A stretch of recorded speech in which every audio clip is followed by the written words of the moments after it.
Vivir para trabajar o trabajar para vivir. Ambas frases nos suenan bastante ciertas, porque lo concreto es que de nuestro tiempo despiertos, más o menos 2/3 nos dedicamos a trabajar. Para algunos esto es una terrible condena. No tengo otro camino porque tengo que vivir y por eso trabajo. Pero para otros esto es una fuente enorme de sentido. Mi trabajo me da vida. Lo concreto es que las sociedades modernas nos hemos estructurado sobre este músculo que es el trabajo humano. Y este músculo está cambiando. Nuevas tecnologías amenazan muchas fuentes laborales, entregan nuevas oportunidades y transforman las dinámicas internas. También estamos mucho mayores, hay más personas disponibles, hasta más lejos en la vida, para trabajar.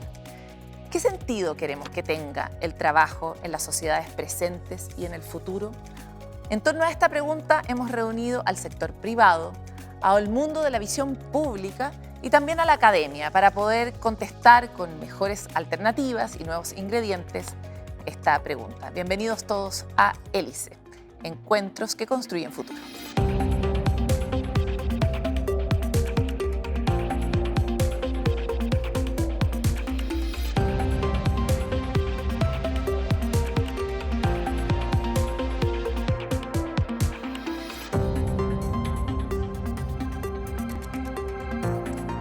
Como mencionábamos en la primera parte de nuestro programa, hoy hablaremos de trabajo y necesitamos comprender este espacio que cada vez tiene más presiones externas y es por eso que tenemos grandes invitados para poder entrar a fondo en este tema. Quiero presentarles a Magdalena Garcés, académica de Psicología de la Universidad Católica. Bienvenida. Muchas gracias. También a Camila Simunovich, asesora legal de políticas públicas de Sofofa. Bienvenida. Muchas gracias. Y al director de la oficina de la OIT, la Organización Internacional del Trabajo para el Cono Sur y América Latina, Fabio Bertranú. Bienvenido. Muchas gracias, Paloma. Y los quiero invitar a un juego, porque ¿qué sería de la humanidad si no hubiéramos jugado siempre para poder aprender? Y este juego consiste en que les vamos a mostrar una serie de conceptos. La idea es que ustedes elijan el concepto que los interpreta, en el que quieren profundizar para conocer un poco ¿por qué miran el mundo desde ese lugar o por qué ese concepto para ustedes es relevante en el ámbito del trabajo? Y tenemos algunos como conciliación, flexibilidad, salud ocupacional, trabajo decente. Vamos a partir contigo, Magdalena. ¿Cuál es tu concepto? Elijo conciliación. ¿Por qué? Porque la conciliación es un tema clave hoy en día porque es lo que conecta un poco la vida laboral con nuestra vida personal, familiar, los hobbies que tenemos. Y de algún modo la salud mental de una población en general está muy relacionada con la salud mental del trabajo y las posibilidades que tenemos de hacer conexiones entre ambas instancias. La gente necesita trabajar, tener un espacio, un tiempo en eso, pero también necesita tener conexiones familiares y saber que no se le está yendo la vida solamente en el trabajo. Súper importante. Vamos contigo, cuéntame. ¿Cuál es tu concepto? Sí, yo elijo flexibilidad.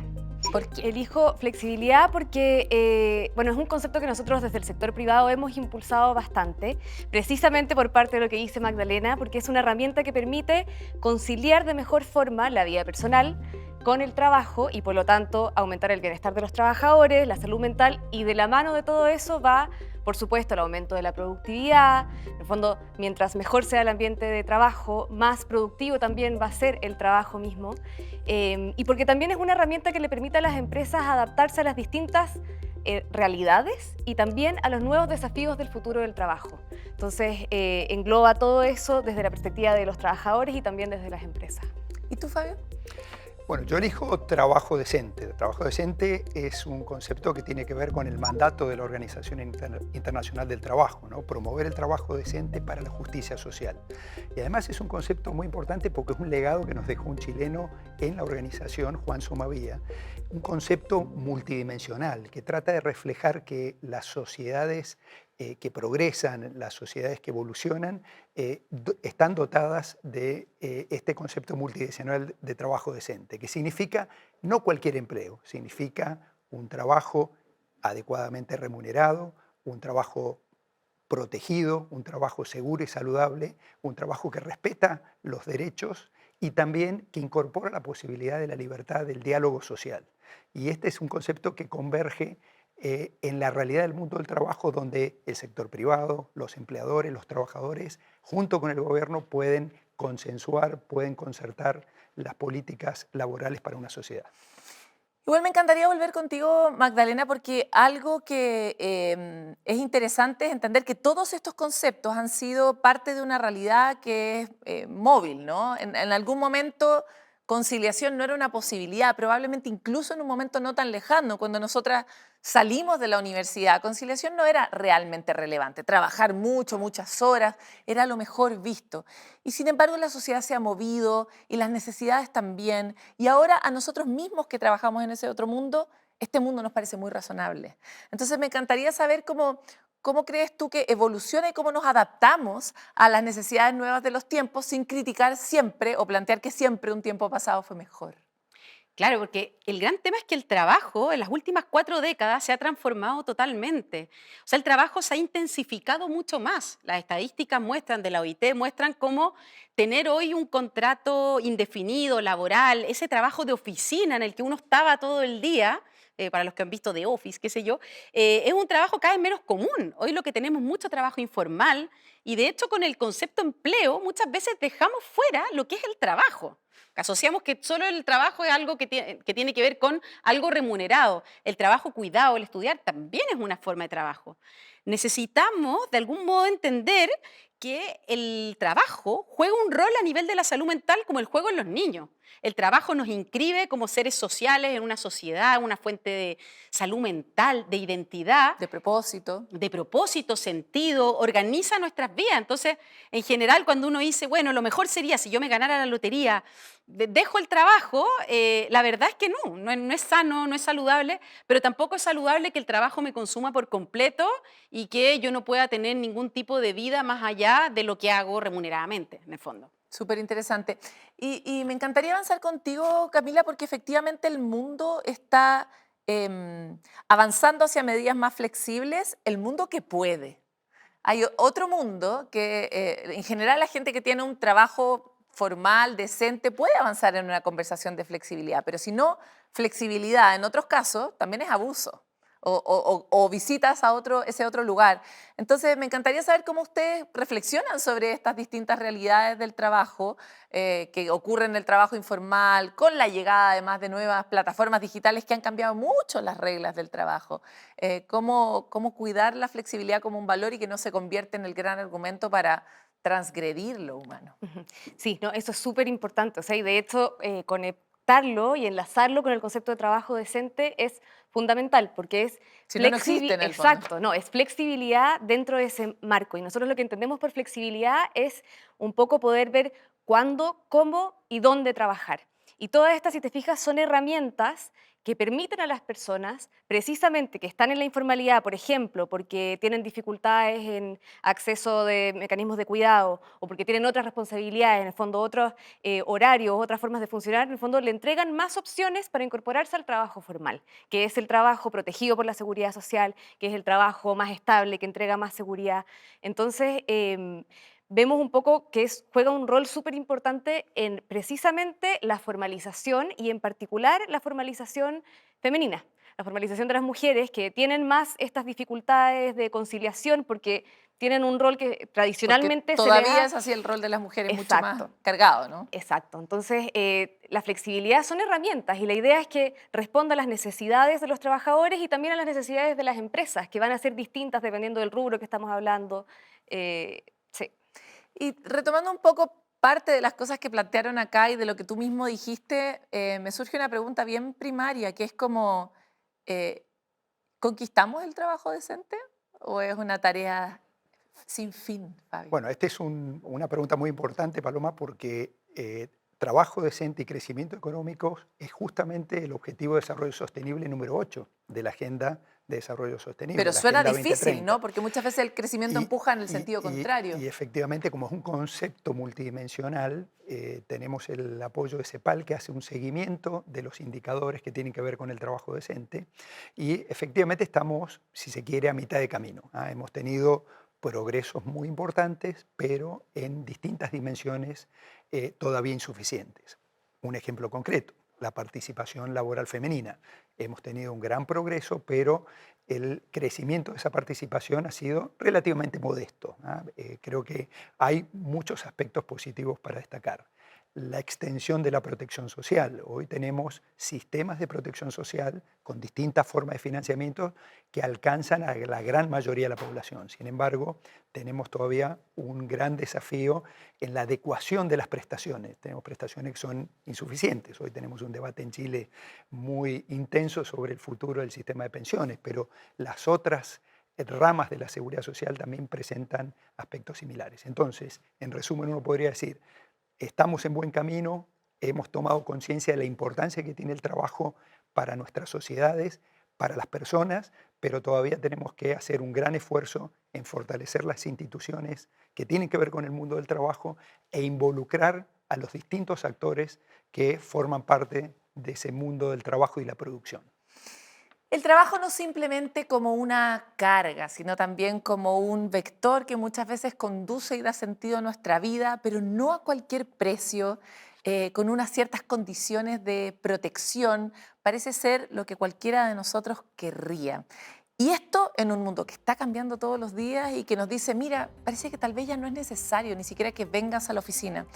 Bueno, ese es el camino que estamos andando, un poquito pisando sobre huevos, y es por eso que queremos profundizar en el siguiente bloque de Hélice, así que quédense con nosotros que ya volvemos.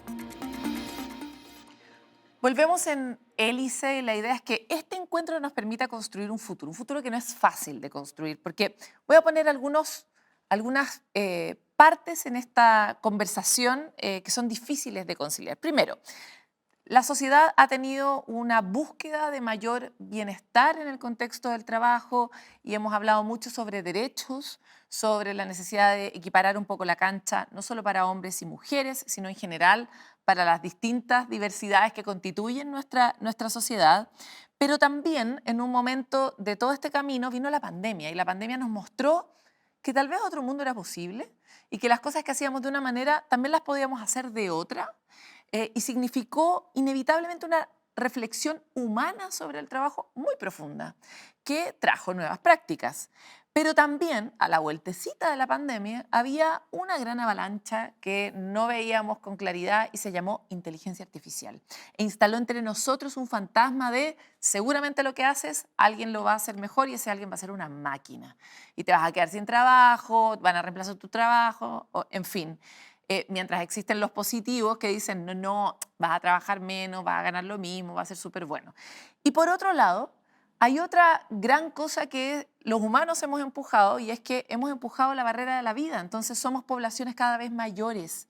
Y en Chile, por ejemplo, tenemos una tasa de natalidad muy baja y sabemos que uno de los problemas sociales que vamos a tener que resolver es cómo financiamos la salud y la vejez de nuestra población. ¿Cuál de estos es su tema favorito que deberíamos desatar entre los tres sectores, la academia, la empresa y el mundo público? ¿Qué opinan ustedes? Voy a partir contigo, Fabio. Bien, Paloma, si me permites, yo agregaría también, mencionaste la transición demográfica, la transición tecnológica digital, que nos impone este desafío de cómo abordamos esas transiciones que se han ido acelerando. Nuestras generaciones pasadas afrontaron transiciones similares, pero Está mucho en más largo tiempo. Hoy tenemos eso más la transición ambiental, que también nos obliga a repensar el modelo de producción, de consumo y también de ver cómo tenemos un sistema de generación también, por ejemplo, de energía más sostenible. Entonces, tenemos que repensar nuestras instituciones y también cómo conciliamos los intereses de empleadores, gobiernos y trabajadores, donde queremos más productividad, queremos más flexibilidad, pero también tenemos que combinarlos con ese anhelo de los trabajadores, de la ciudadanía, de tener algo de certidumbre, algo de seguridad económica, de seguridad social. Entonces, gran desafío de cómo conciliar esos intereses en un contexto de transiciones aceleradas, en donde tenemos que atender el envejecimiento para que estas transiciones también no sean desigualadoras o incrementen nuestras desigualdades que heredamos y las brechas que heredamos de generaciones pasadas. Entonces, es un enorme desafío en ese ámbito. Ahí te quedaste con el concepto de Magdalena, así que quisiera darte a ti la palabra ahora. ¿Cuál de estas cosas a ti te te parece que son más urgentes de resolver? Yo creo que hay un tema clave, que es que el ser humano tenía la idea hasta de que al momento que llegaran las tecnologías nos íbamos a deshacer del trabajo, como que el trabajo es una carga. Y el trabajar hace muy bien, el trabajo nos constituye como personas. Y en ese sentido yo creo que un tema importante que ha pasado con las tecnologías es que de algún modo también han ido debilitando los espacios de vínculo que son claves para el trabajo. El trabajo nunca va a ser algo solo técnico. Lo técnico se construye con lo social con lo técnico. Entonces, de algún modo, hay gente pensando en el tema de la conciliación que dice, no, increíble, porque ahora estoy todo el día en mi casa, pero también yo creo que hay que hacernos la pregunta, ¿cuánto el trabajo ha perdido con el teletrabajo? O sea, el teletrabajo ha facilitado muchas cosas, pero ¿cuánto estamos perdiendo con el tema de no reunirnos a trabajar, de no tener instancias de mayor conexión intergeneracional entre distintas personas? Yo creo que ahí hay un desafío importante también. Es bonito volver a poner el foco sobre una cuestión tan estructural para una especie como la nuestra, que es, de hecho, que si no estamos con otros nos morimos. O sea, somos una especie estructuralmente vinculada. Y por lo tanto poner en el centro el vínculo como tal vez ¿qué rol va a jugar el vínculo en el trabajo del futuro? Es una súper buena pregunta. Sí. Estoy muy de acuerdo con lo planteado en realidad por Fabio y por Magdalena. Me quedo con el concepto de envejecimiento de la población, del desafío que nos trae desde la política social, ¿cierto? O sea, pensiones es un tema, pero también la política social, por ejemplo, de necesidades de cuidado. Y también el cómo logramos incluir a las personas de más de 50 años en los lugares de trabajo. Entonces, en Sofofa es un tema que hemos visto. Este año realizamos una iniciativa de diálogo, que es Diálogos Laborales, que precisamente reúne a empleadores, a trabajadores, a conversar sobre temas que nos preocupan. Y efectivamente el tema de este año fue el trabajo de más de 50 años, en que se reflexionó mucho sobre la vinculación y la colaboración entre las distintas generaciones. Y creemos que, claro, eso es uno, el diálogo, la integración, la inclusión, es una parte del desafío, y otra es también cómo podemos hacer que las políticas públicas respondan a estas necesidades de inclusión. O sea, efectivamente creemos que en materia de política pública, por ejemplo, se deben realizar, no sé, subsidios o alguna forma incentivar la contratación de estos grupos que están más tradicionalmente excluidos. Te dejo la tarea de buscar otros ejemplos de buenas cosas que se han hecho en esa materia, porque tengo evidentemente un conflicto de interés con la siguiente pregunta. Estoy muy preocupada por mi propio trabajo. Yo estoy a la vuelta de la esquina de los 50 años y quiero poner ese tema aquí en la mesa. Efectivamente, Chile tiene una pirámide que se está invirtiendo a una velocidad que en ningún otro lugar de Latinoamérica tiene. Efectivamente tenemos un problema enorme en cómo vamos a financiar la vejez, pero quiero poner otros temas que son menos populares, y es que ya se habla mucho sobre si realmente deberíamos estar discutiendo si la edad de jubilación tiene que ser a los 75, en la medida que la salud te lo permita, ¿no? Porque mucha gente, de hecho, trabaja hasta los 70, hasta los 80 años, porque quiere, porque si no su vida pierde un propósito que es muy relevante, pero también porque si no la matemática empieza a no dar. Y ahí eso abre otra línea de preocupaciones, que es la cosa que yo estudié hace poquitos años atrás ya no me sirve para este mundo. Entonces, ¿cómo también nos adecuamos en términos de conocimientos para este nuevo mundo donde los mayores vamos a ser parte de un mundo que necesita que trabajemos y que financiemos nuestra propia vida? ¿Qué opina aquí? ¿Quién va primero? Que ahí es clave la centralidad que tiene el trabajo en la vida humana, porque el trabajo es fuente de identidad y salud mental. O sea, un buen trabajo es la diferencia entre salud y enfermedad.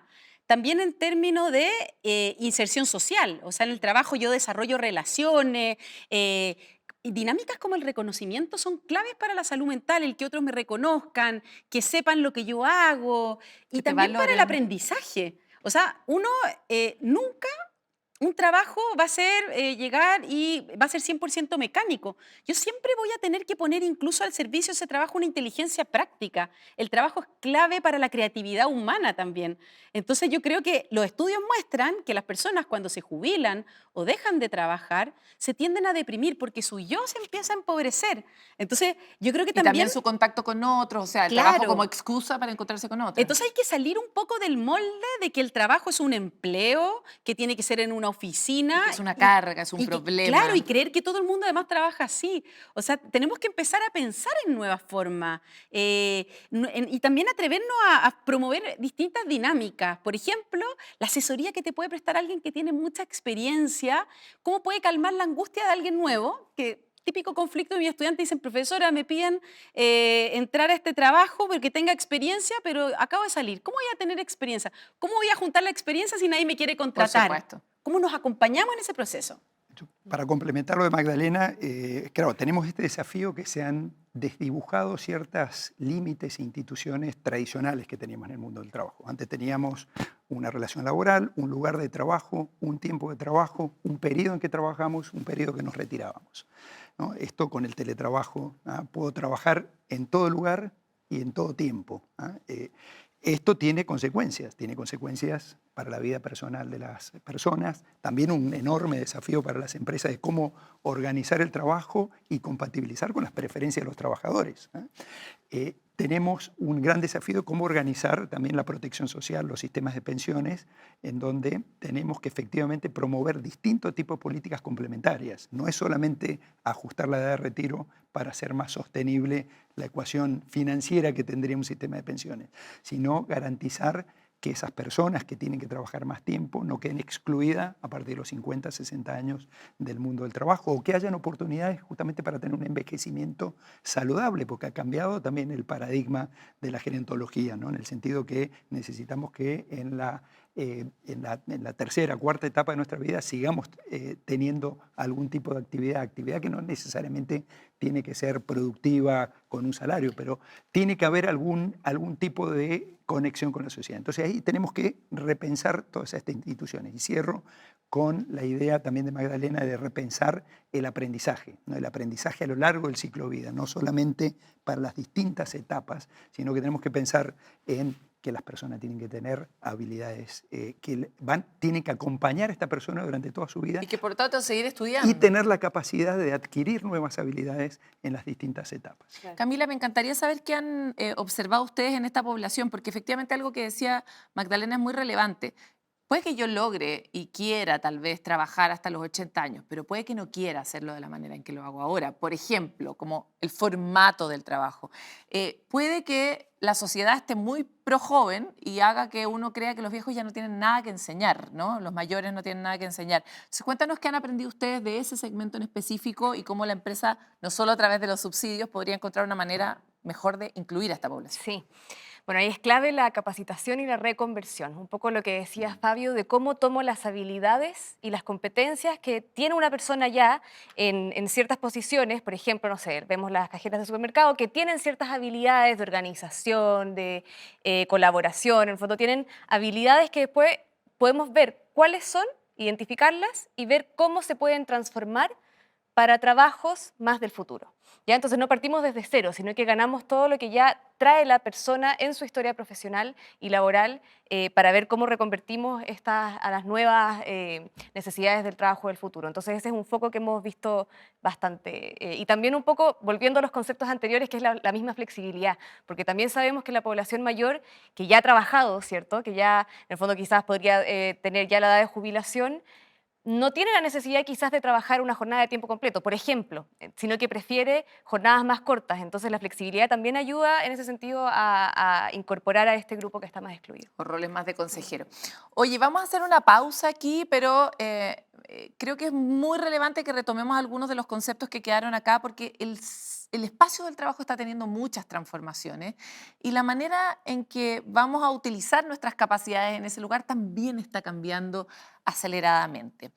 Vamos hasta aquí, voy a dejar en el centro esa conversación sobre los vínculos, porque parece que además no solo no estamos hablando con los mayores, tampoco estamos hablando con generaciones que están y habla mucho de los conflictos que tenemos hoy día con las generaciones que tienen una letra nueva, ¿no? Que ya no nos entendemos ni siquiera entre nosotros. Así que vamos a volver con este tema a la vuelta de esta pausa en Hélice. Volvemos en Hélice con esta conversación que busca construir un futuro común en el trabajo, que es un espacio tan relevante para las personas en que gastamos tanto tiempo de nuestra vida e invertimos tantos pensamientos, tanto de nuestro chat mental, de cómo realizarnos en ese lugar. Y es por eso que quisiera agregar otro elemento de esta conversación, y es que el año que recién pasó fue el año de un cambio en la ley que fue muy relevante, y es la ley Carin. La ley Carin revolucionó los entornos laborales porque aparte le pone muchas exigencias a las distintas compañías sobre cómo adaptarse a estos nuevos tiempos. Para poder inspirarnos en esta conversación, los invito a ver el siguiente video de la Fundación Chile Mujeres, que trabaja justamente con empresas para mejorar los entornos, prevenir el acoso y dar herramientas rápidamente a organizaciones grandes y pequeñas y que cumplan con el deber que la ley establece. Veámoslo. Es imposible que las personas den lo mejor de sí mismos si es que tú estás en un ambiente opresivo, con maltrato, con un nivel de liderazgo, en el fondo que siempre está tirando para abajo las personas. O sea, lo que nosotros vemos es que a las trabajadoras y los trabajadores les está costando entender qué es acoso sexual, qué es acoso laboral y qué es violencia en el trabajo y qué actos sí lo constituirían y cuáles no. Por ejemplo, los gritos. O sea, en las organizaciones ya no se le puede andar gritando a la gente. Hemos visto que se ha pasado de gritar en público a gritar en privado. Ese no es el espíritu de la ley Carin.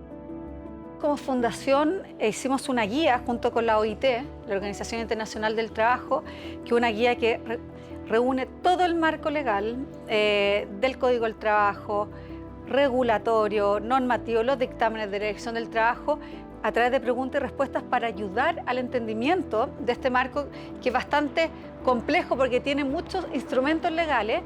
Entonces está todo eso descargable, gratuito de chilemujeres.cl, y también junto con la H lanzamos una capacitación en prevención de acoso gratuita para todo el país. Por otra parte, para que ninguna organización se quede sin cumplir el deber legal de capacitar al 100% de las personas que trabajan en ellas a través de la prevención, porque esta es una ley de prevención.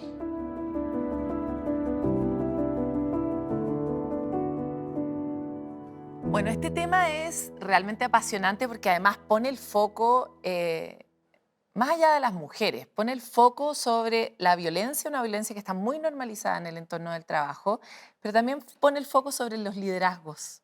Hoy día el 70% de las licencias por salud mental son por problemas en el trabajo y la mayoría de las veces está asociado al maltrato de un jefe o de una jefa. Y resulta que cuando a ti te nombran jefe, habitualmente te nombran jefe porque eres el mejor trabajador, no porque eres el mejor jefe. No porque eres el mejor para liderar equipos y nadie te dice, mira, y ahora aprende a ser, no sé, empático, a tener escucha activa. Ya, entonces tenemos una brecha, como veíamos recién en este video, enorme. No solo entre las empresas pequeñas y las grandes, sino también en la comprensión de lo necesario que es tener entornos sanos y personas que sean capaces de gestionarlo. ¿Quién va? Puedo comentar Puedes. primero. Yo me siento muy afortunado de estar en este momento en Chile, que ha tomado el tema del acoso y la violencia en el mundo del trabajo como una prioridad de política pública y además ha tenido el acompañamiento también de empresas y de trabajadores.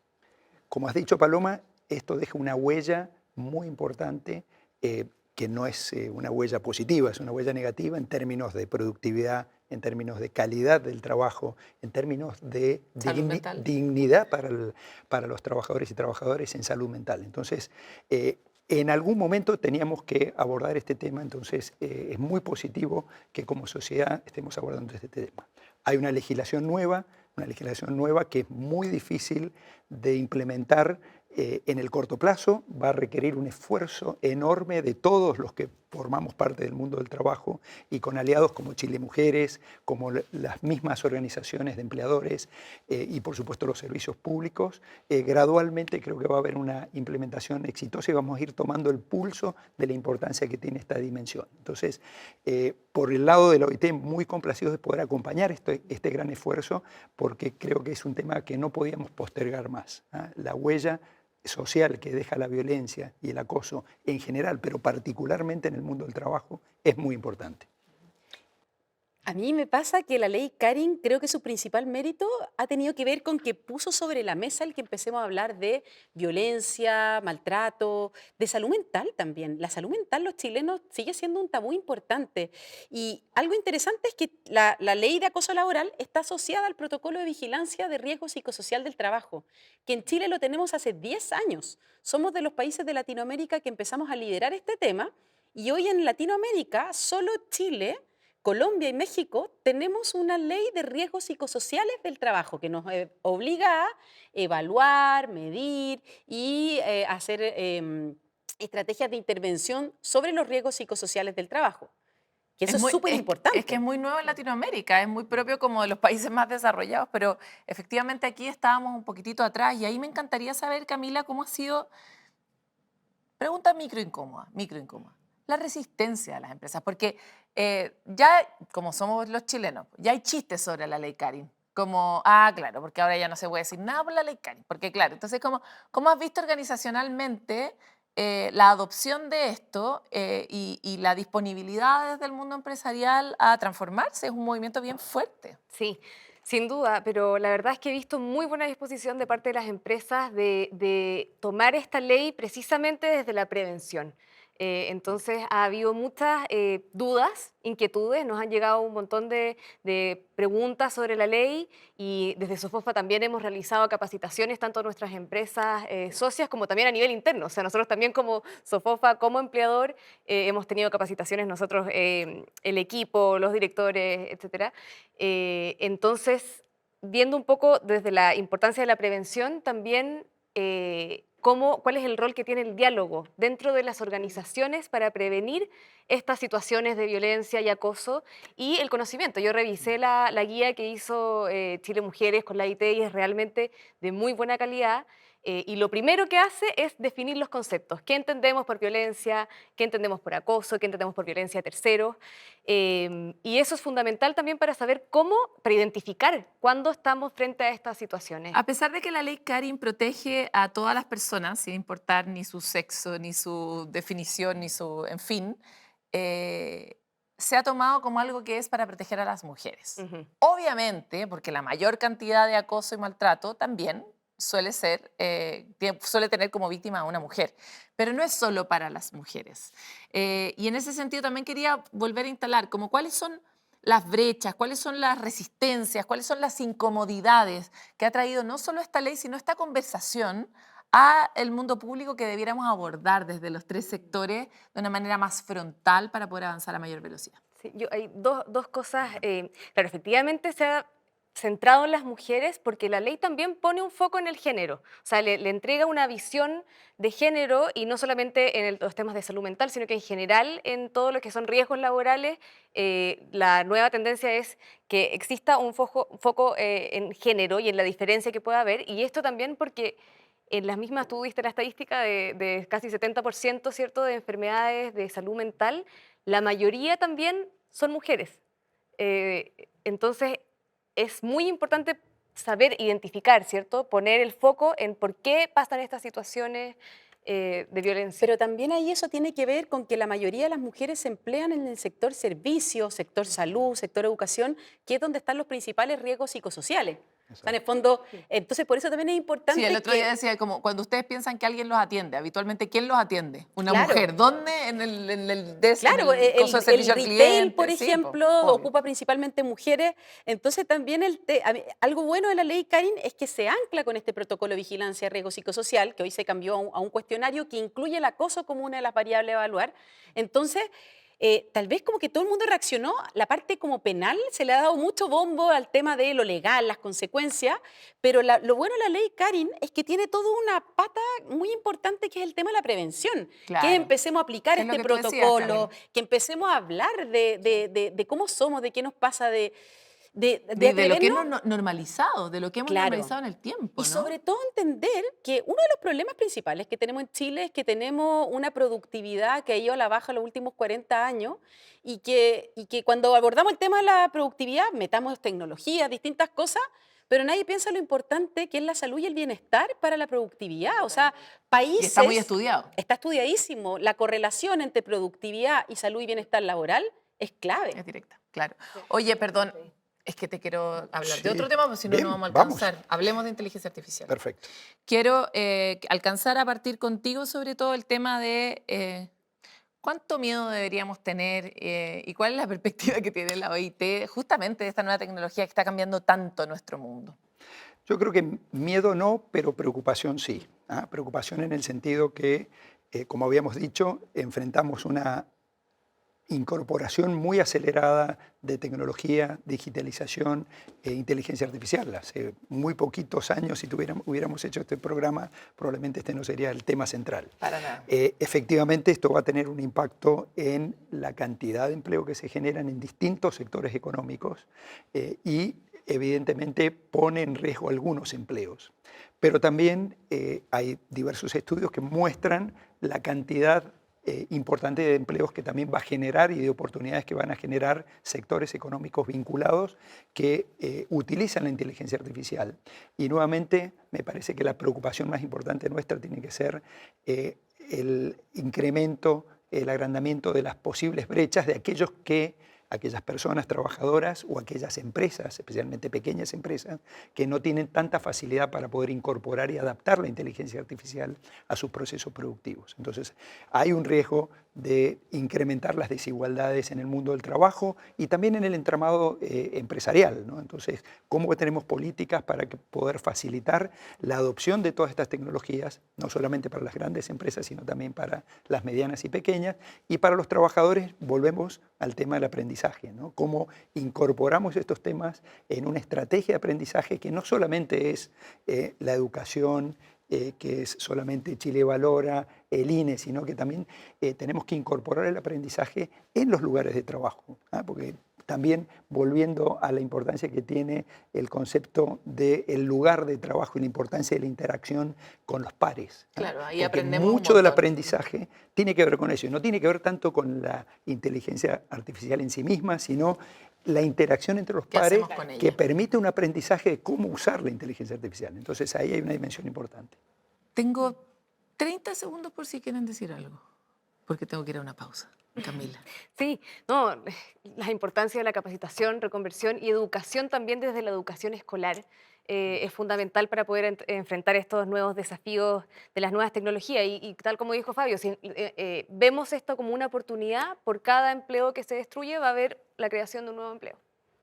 Pero también retomemos un pensar, como démonos también el tiempo que tiene para entender qué está pasando, qué está quedando atrás, cosas que creemos que no son importantes. Tal vez esto que el cartero te pasara la carta era una interacción, pero que tenía que ver con un entramado social. Entonces, ¿cuánto está perdiendo en nuestro tejido y entramado social con menores interacciones, por ejemplo? Tal vez son preguntas que tenemos que hacernos y empezar a conversarlas.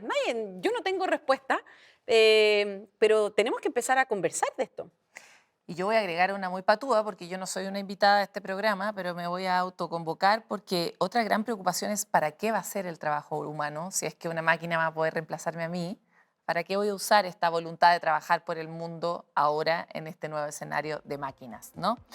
Vamos a ir a nuestra última pausa para volver con las conclusiones de Hélice, que busca este intercambio entre los sectores que les provoque a ustedes también la voluntad de participar en un mejor futuro. Venimos enseguida.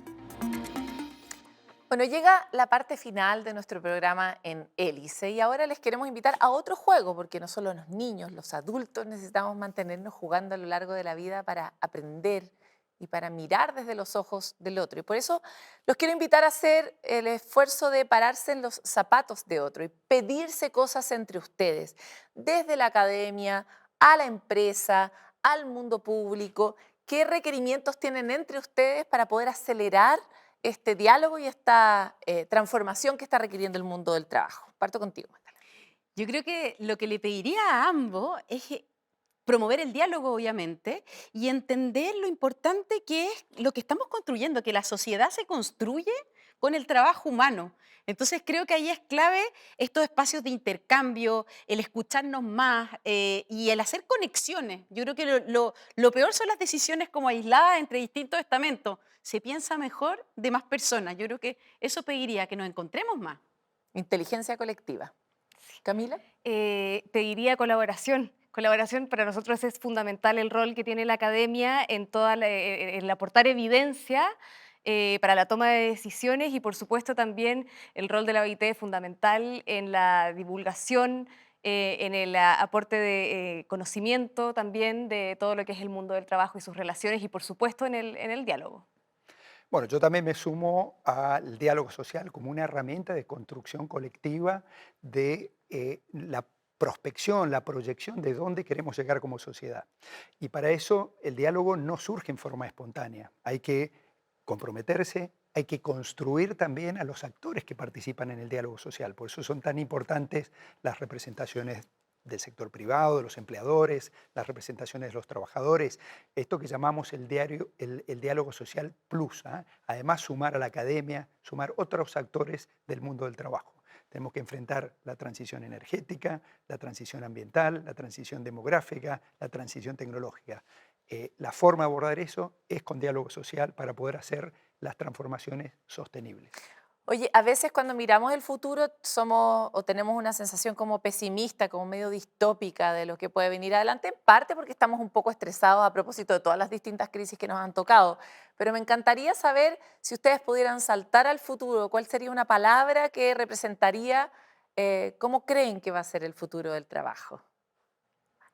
Yo creo que es con mucha colaboración. La colaboración es la clave.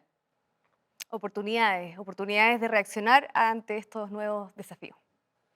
Yo tengo el convencimiento que vamos a tener una calidad del trabajo mejor, pero ese nivel de calidad va a depender también del esfuerzo de lo que hagamos hoy. Entonces tenemos que conectar nuestra aspiración, nuestra expectativa con los esfuerzos contemporáneos, con los esfuerzos presentes para poder llegar a ese objetivo. Les quiero agradecer a los tres por esta conversación llena de nuevos elementos, que es exactamente lo que buscamos aquí en Hélice. Yo quisiera agregar el elemento de la conciencia. Lo que nos ocurre en el futuro es un efecto de una serie de decisiones que a veces tomamos de manera consciente y otras veces de manera inconsciente. Y entonces el futuro nos pasa. ¿Cómo hacemos para que lo que ocurra en el futuro del trabajo sea una decisión consciente de la sociedad en que vivimos? Bueno, en parte para eso hemos hecho este espacio, para que ustedes tengan elementos que les permitan participar de esa conversación con sus pares, pero también con sus hijos e hijas, y empezar a imaginar ese futuro común y resguardar lo que todavía nos parece tan importante de lo humano en el futuro del trabajo. Muchas gracias por estar aquí y nos encontramos en un siguiente capítulo en Hélice.